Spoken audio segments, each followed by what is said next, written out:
अर्जुनवाडमध्ये श्री सदाशिव महाराज पुण्यतिथी साजरी. 150 वर्षाची परंपरा, विविध धार्मिक कार्यक्रम. अर्जुनवाड येथील श्री सद्गुरू सदाशिव महाराज मंदिर मठ येथे श्रावण शुद्ध नवमी दिनी प्रतिवर्षी साजरी केली जाणारी श्री सदाशिव महाराज पुण्यतिथी मोठ्या उत्साहात साजरी करण्यात आली. यानिमित्त सकाळी अभिषेक पूजा करून रुद्र सूक्त पवमान पठण करण्यात आले. त्यानंतर भाविकांनी प्रसादाचा लाभ घेतला.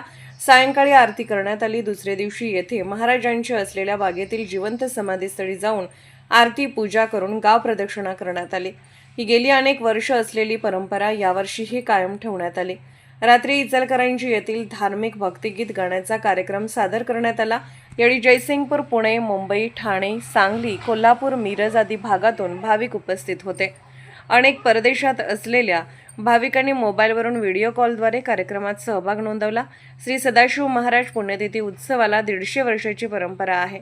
अर्जुनवाडमधील कुलकर्णी नामक भक्ताकडून श्री सदाशिव महाराजांना गुरु करून घेतले होते. या ठिकाणी मठ बांधून त्यांच्या पादुकांची प्रतिष्ठापना केली होती. तेव्हापासून पुण्यतिथी उत्सव साजरा केला जात आहे. दामोदर धोंडोपंत कुलकर्णी हे अर्जुनवाड येथून 1920 साली आपल्या वकिली व्यवसायासाठी जयसिंगपूर येथे स्थायिक झाले.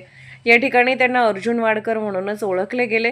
कालांतराने या घराण्यातील कुटुंबीय व्यवसायाच्या निमित्ताने देश विदेशात स्थलांतरित झाले. मात्र श्रावण शुद्ध नवमीस सदाशिव महाराजांच्या स्मृतिदिनी आयोजित महोत्सवात सर्वजण अर्जुनवाड येथे एकत्र जमून ही धार्मिक परंपरा कायम ठेवत आहेत.